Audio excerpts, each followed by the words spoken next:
어제에 이어서 이사야서의 소묵시록인 24장의 이야기가 오늘 더 이제 이렇게 진행이 됩니다.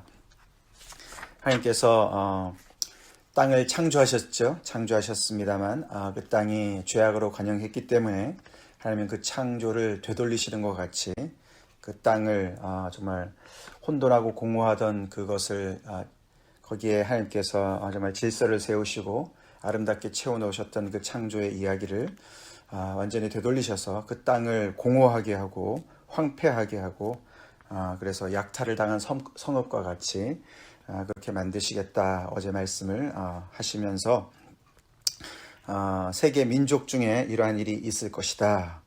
그래서 정말 마치 홍수가 정말 휩쓸어 간 것 같이 정말 폭발이 일어난 것처럼 그렇게 어떤 것 하나도 어떤 사람 하나도 제자리에 있지 아니하고 완전히 정말 뒤죽박죽 된 그런 세상을 이제 이야기를 그렇게 심판하실 것을 이야기하시면서 정말 그들이 너무나 당연시 여기고 일상으로 여겼던 그런 모든 기쁨, 포도주로 비유되는 모든 기쁨을 다 이제 사라지게 하시는 그들이 그만큼 하나님의 그 율법을 어기고 율례를 어기고 영원한 언약을 깨뜨렸기 때문에 하나님의 창조의 그 세계 속에서 살 수 없는 그런 상황.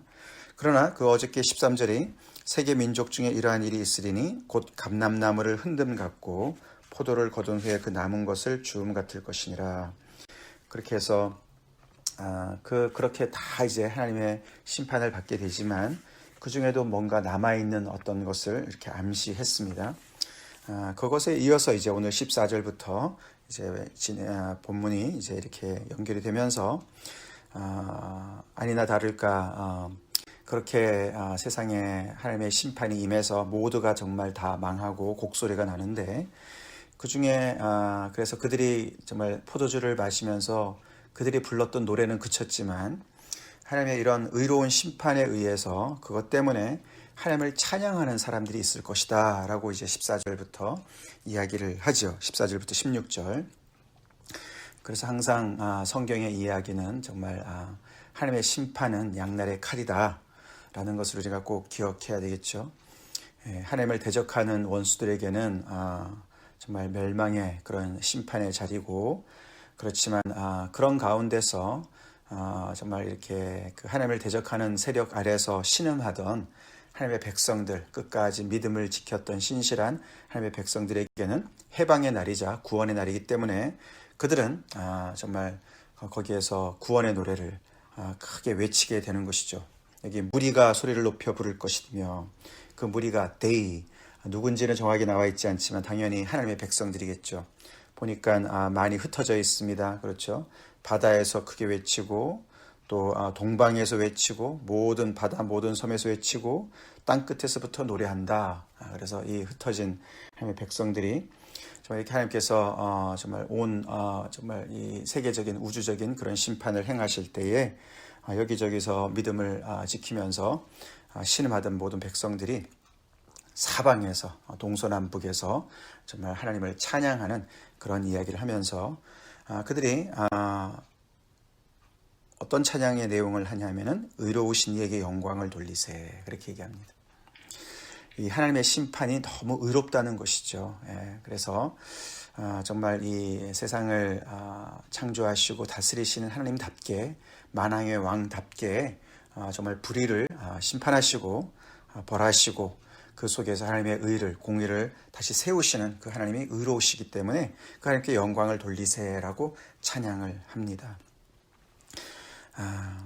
그렇지만 그런 그 하나님의 찬양을 보면 당연히 찬양을 하지만은 여기 그 바로 뒤에 그 나오는 이야기는 16절 그 후반부에 나오는 얘기는 나는 이르기를 나는 쇠잔하였고 나는 쇠잔하였으니 내게 화가 있도다 그렇게 하면서 그 세상이 멸망당하는 것을 아파하는 그런 선지자의 모습이 나옵니다.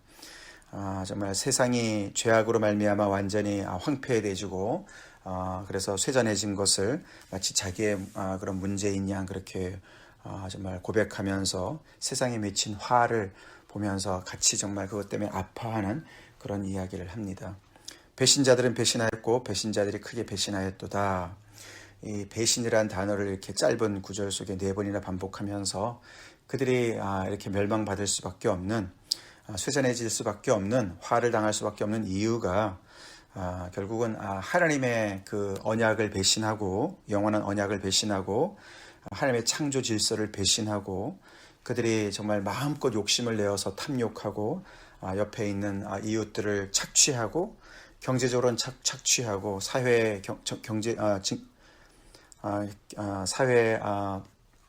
사회적으로나 정치적으로나 또 힘이 있다고 짓누르고 압제하는 그런 정말 모습을 얘기하는 것이죠. 그렇게 하나님의 언약을 배신해서 자기만 살겠다고 그렇게 했던 모든 세력들, 결국은 하나님을 대적해서 높아진 현 체제를 얘기하는 것이죠. 현 체제를 배신자로 규정을 합니다. 그래서 결국은 그들이 하나님의 그런 정말 그 아름답게 지으신 세상과 그 아름답게 세워진 세상 속에서 조화롭게 살아가야 되는 그런 모든 것들을 다 배신하고 자기만 살겠다고 하던 모든 것들의 정말 그 죄악이 정말 이제 그 대가를 치러야 되는 그것을 보면서 너무너무 아파하는 것을 보게 됩니다. 그들은 곧 땅의 주민입니다. 땅에 거하는 거주민이다.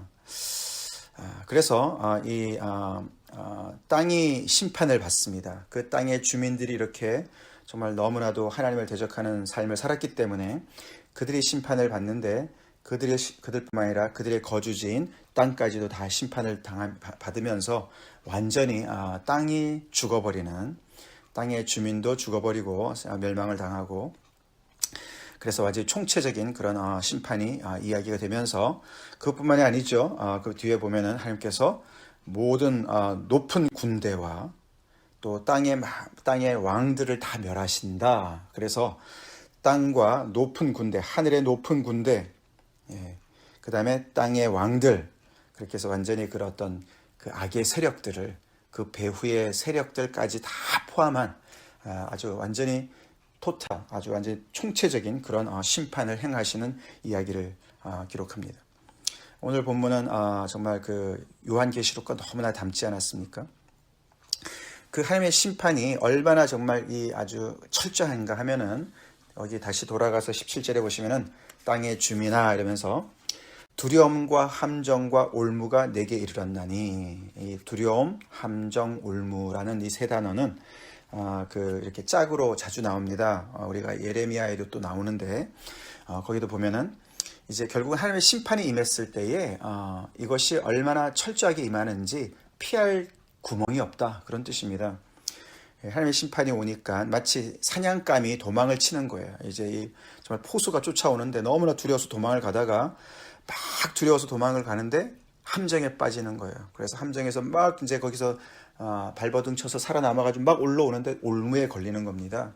그래서 결국은 빠져나갈 구멍이 하나도 없는 것을 이야기합니다. 그리고 그렇게 빠져나갈 수도 없지만서도 그것이 또 모든 그 사람들한테 다 이제 임하는 것이, 한 사람의 예외도 없이 임하는데, 그게 이제 뒤에 나오는 것이죠. 두려운 소리로 말미암아 도망하는 자는 함정에 빠지겠고 함정 속에서 올라오는 자는 올무에 걸리리니 이는 위에 있는 문이 열리고 땅의 기초가 진동함이라. 그래서 땅에 살아가는 사람이니까 위에 있는 문이, 하늘 문이 열렸으니 어디를 피할 게 있겠습니까? 그죠? 위에서 정말 요즘에 그 홍수가 그렇게 정말 심하게 왔었는데, 한국이 여전히 좀 어려움이 있고 좀 복구에 좀 들어가긴 했지만 중국도 마찬가지고 말이죠. 그래서 그냥 물폭탄이 떨어지듯이 마치 노아의 홍수 때처럼 윗문이 열리고 아랫문이 터져서 완전히 그냥 그 땅이 완전히 그렇게 물에 잠기듯이 이렇게 하나님의 심판이 위에 있는 문이 열려서 땅의 기초가 완전히 흔들리는, 그래서 거기에서 하나도 빠져나갈 수 없는 것을 표현합니다. 이 세상에 살아가는 모든 존재는, 인간을 포함해서 모든 존재는 하나님과의 그 관계에서 정말 나는 상관없어요 이렇게 얘기할 사람이 하나도 없는 것이죠. 왜냐하면 하나님께서 모든 것을 지으셨고 그들과 기본적인 언약을 맺으신 것이죠. 영원한 언약이다, 어저께 나와 있죠. 마치 노아의 그 홍수 이후에 하나님께서 그런 자연과의 언약, 노아의 언약을 맺은 거를 상기해 볼 수가 있겠죠. 그래서 하나님의 언약에서부터 예외된 사람이 하나도 없는 것이죠. 언약에 연결되어 있다는 얘기는 그만큼 언약을 어겼을 때는 hold accountable, 책임을 물으시는 것이죠. 그래서 거기에서 누구나 책임을 벗어날 사람이 하나도 없는 것입니다. 그래서 모두가 하나님 앞에서 서게 되고 하나님께서 이렇게 물으실 때는 다 응답을 해야 되는 상황에 있는 것이죠. 그래서 이렇게 땅의 주민이 그렇게 배신자들로 가득 차 있는 그 땅의 주민이 심판을 받으니 이 땅도 함께 고통을 당합니다. 땅이 깨지고 깨지며 땅이 갈라지고 갈라지며 땅이 흔들리고 흔들리며 땅이 취한 자같이 비틀비틀하며 원두막같이 흔들리며 그렇게 정말 깨지고 갈라지고 흔들리고 비틀거리는 이유가 땅이 그 위에 죄악이 중함으로 원두막같이 밖에 그렇게 이렇게 있는데 그 위에 무거운 짐이 올라오니까 어떻게 흔들릴 수밖에 없죠. 그래서 떨어져서 다시는 일어나지 못하게 되는 이유가 그것이 바로 땅 속에 있는 땅 위에 있는 그 죄악이 중하기 때문에 그래서 완전히 땅조차 다시는 일어나지 못하게 되는 그래서 하나님의 이 피조 세계가 완전히 무효화되는 그런 상황을 이야기합니다. 정말 너무 무섭지 않습니까? 땅의 주민이 거주하는 것이 그렇게 정말 심판을 받고 아까 말씀드린 대로 높은 데서 하늘 군대에 이것은 어떤 땅의 왕들이 따로 나오기 때문에 높은 군대가 어쩌면은 정말 그 악한 세력들, 배후의 세력들 우리가 신약의 언어로 얘기한다면은 공중권세 잡은 자라고 볼 수가 있겠죠. 그래서 그런 모든 세력들이 정말 함께 벌을 받게 되는 것을 이야기하고 정말 그 하나님의 심판이 행해지는 것을 보게 됩니다. 어제도 말씀을 드렸지만 이 땅의 주민들이 이렇게 정말 하나님을 대적해서 견고하게 세워진 성읍인 것이죠. 두로의 성읍이 정말 옛날에 건설된 너희 희락의 성이다. 아니면은 이스라엘 그 예루살렘 성도 정말 신실하던 고읍 이렇게 표현했지 않습니까? 의의 성읍이었고 그리고 신실한 고을이었는데 그 땅에 정말 그래서 하나님의 샬롬이 넘쳐나고 정말 거기에 가장 중앙에는 하나님의 보좌가 있어서 하나님의 말씀 언약에 충실해서 하나님을 열심히 섬기다 보니까 주변에 그런 모든 여러 지체들이 12지파들이 함께 정말 조화롭게 잘 살아갔었는데 그 땅이 타락해서 창기가 되었고 그 땅에 포악과 부르짖음만 가득하고 그렇게 되니까 어떻게 됩니까? 그렇게 정말 신실하던 고을이 성읍이 압제하는 고을로 바뀌었고 그리고 착취하는 그런 고을로 바뀌었습니다. 그렇죠. 그래서 하나님을 배제한 견고한 성이나 쌓아올린 성읍들은 정말 그 속에서 신음하는 사람들을 만들어내기가 일쑤지요. 그래서 우리 시편 122편 어제도 살펴봤지만 예루살렘의 그 아름다움을 잘 짜여진 성읍이다. 그렇게 표현했습니다. 그죠? 조밀한 성읍이다. 그 잘 짜여져 있다는 것이 하나님의 말씀, 하나님의 그 언약을 기초로 해서 잘 서로가 정말 유기적으로 잘 연결되어져서 마치 건강한 몸처럼 그렇게 잘 서로가 짜여져서 정말 그렇게 건강하게 사회가 돌아가고 그런 모든 것들이 질서가 잘 잡혀있는 그렇게 잘 짜여진 성읍이 될 수도 있지만 거기에서 그런 하나님의 말씀이 배제가 되고 하나님이 배제가 되고 그래서 인간이 군림하는 인간의 어떤 욕심이 정말 주장하는 그렇게 되면은 그 잘 짜여진 것이 마치 감옥과 같이 변하는 것이죠. 그래서 그 속에서 정말 질식하는 사람들이 생겨나고 희생을 당하는 사람들이 생겨나는 것이죠. 그래서 하나님께서는 그런 세상을 의로우시기 때문에 가만 놔두지 아니하시죠. 그래서 심판을 당하게 되는 것입니다. 그래서 이스라엘 백성들이 예루살렘 성이 그렇게 잘 짜여진 성읍이 정말 창기와 같이 그렇게 변했기 때문에 하나님께서 그들을 녹여서 정결하게 되어서 하나님의 보응과 보복을 통해서 그렇게 새롭게 재창조하시는 그래서 다시금 의의 고을로 성읍으로 만들어 가시는 과정을 오늘 우리가 이렇게 보게 되는 것입니다. 그것이 정말 스케일이 온 세상을 향해서 그렇게 되는 것이죠. 이렇게 하나님을 대적해서 높아진 모든 세상의 세력들을 다 하나님께서 심판하셔서 그것이 끝나는 것이 아니라 이렇게 하나님을 찬양하는 무리들이 있고 그들을 중심으로 해서 하나님께서 새롭게 정부를 구성하시는 이야기가 맨 끝에 나오죠. 근데 그것이 하나님의 나라죠. 예. 이는 만군의 여호와께서 시온산과 예루살렘에서 왕이 되시고 그 장로들 앞에서 영광을 나타내실 것임이라.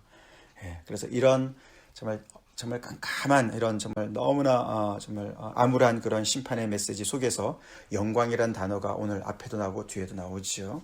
예. 하나님의 영광이 드러난다. 그 영광이 얼마나 놀라운지 달이 수치를 당하고 해가 부끄러워할 것이다 라고 표현을 합니다.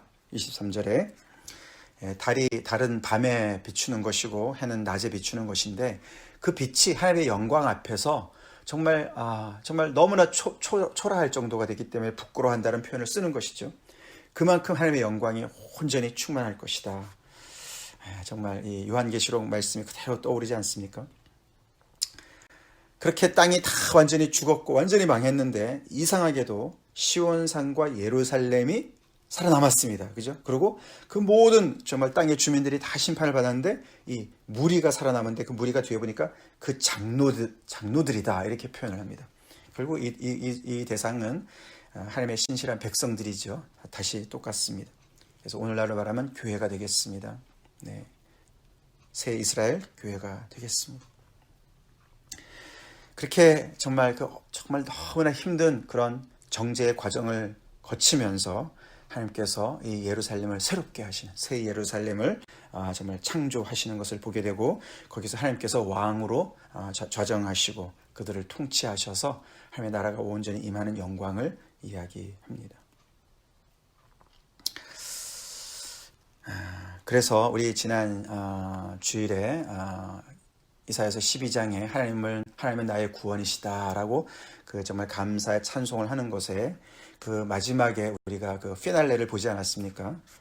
근데 그날에 그런 찬송만 있는 게 아니죠. 그죠? 구원만 있는 것이 아닙니다. 예, 심판, 멸망도 있고 또 정말 애곡, 통곡하는 정말 곡소리가 나는 그런 그런 것도 있다는 것이죠. 그래서 오늘 이 말씀 우리가 보면서 정말 다시 한번 돌아봐야 되겠죠. 우리가 땅의 주민으로만 살 것이냐, 땅에만 코박고 땅에 있는 것이 전부라고 생각하고 그것이 자연이 생겼다고 생각하고 그래서 거기에서 정말 힘 있는 자들, 거기에서 군림하는 자들, 그들을 부러워하고 힘이 없을 때는 그들 밑에서 정말 굴복하고 힘이 있으면은 위에 올라가서 짓밟고 그렇게 하나님이 없이 땅의 주민으로만 살 것이냐. 마치 롯의 아내처럼 정말 땅에 있는 것에 연연해가지고 땅에서 계속해서 그래서 땅이 망하면 나도 같이 망하는 그런 인생을 사는 것이냐. 아니면 우리가 땅을 딛고 살지만은 땅을 창조하신 여호와 하나님을 바라보면서 하늘의 왕 되신 하나님을 바라보면서 그 약속을 붙잡고 언약에 충실한 그런 믿음의 삶을 살 것이냐. 그 소리는 봐야 됩니다. 하나님은 이 땅을 진동시키실 날이 옵니다. 심판하실 날이 꼭 옵니다. 그렇죠. 그때 우리는 정말 승리의 그 감사의 찬송을 부르는 자리에 있을 것이냐 아니면은 곡소리가 나는 심판을 받는 그런 멸망의 자리에 있을 것이냐 그것을 오늘 본문이 질문하고 있습니다. 성경은 그래서 오늘 이 이야기가 정말 이 노래하는 이 하나님을 찬송하는 이 사람들의 이 이야기가 계속 메아리 치지 않습니까?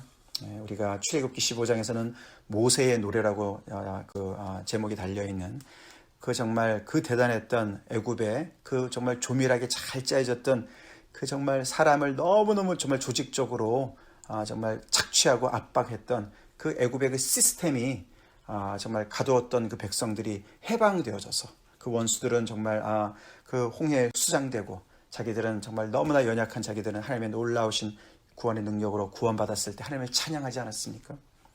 그 모세의 노래가 나중에 보면 어린 양의 노래로 바뀌지 않습니까? 그래서 정말 짐승의 수를 받지 않은 모든 자들이 정말 목숨을 잃는다 할지라도 정말 그 신앙의 그 절개를 꼭 끝까지 지켜서 하나님께 충성을 다했던 그런 모든 사람들이 정말 승리의 노래를 하는 그 정말 어린 양의 노래 계시록 14장 15장에 나오지 않습니까?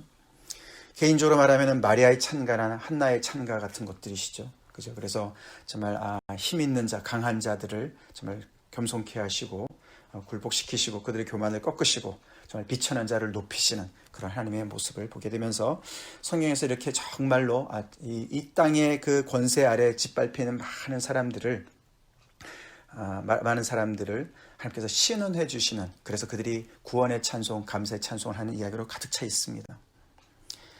오늘날 우리는 정말 어떤 자리에 있는지 우리는 그것을 꼭 기억해야 되겠습니다. 하나님께서 이렇게 새롭게 하실 그 소망을 우리가 정말 우리가 꼭 붙잡고서 그 하나님의 편에 서서, 하나님의 그 진동치 않은 하나님의 나라의 편에 서서 정말 우리의 인생을 반석 위에다가 세우고 있는 것이냐. 아무리 정말 승승장구한다 할지라도 이렇게 두려움과 함정과 올무로 피할 길이 하나도 없고 위에 있는 문이 완전히 열려서 땅의 기초를 완전히 흔들어 버리실 그런 하나님의 심판 아래 무너질 그 모래 위에 내가 인생을 설계하고 계속해서 그 위에서 내가 정말 살아가고 있지 않는가, 우리를 돌아봐야 되겠습니다. 물론 주님 안에 들어온 사람들이 그런 삶을 살 리가 없고 우리는 이 땅에서 정말 신음하는 자로서 또 같이 그렇게 심판받을 대상을 보면서 아파하면서 정말 그들을 향해서 정말 그렇게 정말 중보하면서 의로우신 하나님의 그 정말 그 신원하실 날을 우리가 바라보면서 믿음으로 살아가야 되겠고, 또 이렇게 아직도 정말 세상이 전부인 것으로, 땅이 전부인 것으로 거기에 코박고 살아가는 많은 사람들에게 이 하나님의 경고의 메시지를 우리는 계속해서 전해야 되고 그들이 주님 앞에 돌아올 수 있도록 우리는 또한 기도해야 되겠습니다. 다 같이 잠깐 기도하시겠습니다. 하나님 감사합니다. 너무 무서운 하나님의 심판, 하나님의 진도가 쏟아지는 그런 아버지 내용들이지만 하나님, 그것은 너무나 의로우신 심판이시고 하나님께 정말 찬양을 드리고 하나님께 영광을 돌려야 되는 그런 아버지 하나님의 일인 것을 저희가 고백합니다. 아버지를 대적해서 높아진 그런 아버지 견고한 진이 우리 안에 있습니까? 우리 심령 안에 있습니까? 주님, 회개의 영을 주셔서 회개케 도와주시고, 우리가 혹시나 아버지 롯의 처처럼 아버지 이 세상에 정말 아버지 어태취되어서 아버지 우리가 잃을까봐 연연하는 것들이 이 세상에 많이 있습니까? 하나님, 우리가 이 땅을 딛고 살아가지만 우리의 눈은 항상 하나님을 향해서 고정하게 도와주시고 고정되게 도와주시고, 아버지가 우리의 왕 되어주시고 하나님이 주신 언약에 충실하게 아버지 신실하게 살아가는 저희가 되게 도와주시옵소서. 하나님의 말씀에 순종해서 아버지 우리의 인생이 조밀하게 잘 짜여지게 도와주시옵시고, 우리가 서로가 그렇게 잘 짜여진 조밀한 아버지 예루살렘과 같이 되게 도와주시옵소서.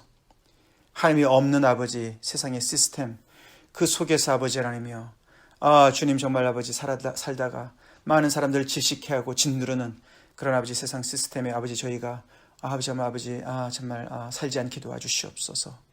하나님은 정말 아버지 심판하실 날이 돌아올 것이고 곧 올 것이고, 그 속에서 정말 아버지 우리가 믿음으로 살다가 주님이 우리를 부르시는 그날, 하나님께서 신원하시는 그날 우리가 구원의 찬송을 부르는 아버지 그 정말 14만 4천에 돌아갈 수 있도록, 하나님의 구원받은 백성의 정말 아버지 그런 자리에 갈 수 있도록 저희를 축복해 주시옵시고, 저희 주변에 사랑하는 사람들, 우리가 구원을 위해서 기도하는 사람들 구원하여 주시기를 간절히 바라고 원합니다. 하나님께서 축복하시고 인도하여 주시옵소서. 하나님의 그 온전하신 심판이 정말 아버지 이루어질 그날, 주님 그날을 우리가 정말 바라봅니다. 하나님의 나라가 속히 온전히 임하실 간절히 기도합니다. 오늘날도 세상의 곳곳에 아버지 불의한 경제 구조 속에서, 아버지 불의한 정치 독재 아래서 주님 신음하고 있는 수많은 백성들이 있습니다. 하나님이여, 저희들에게 구원을 베풀어 주시옵시고 저희들을 신원하여 주시옵소서. 예수님 이름 받들어 간절히 기도 올리옵나이다. 아멘.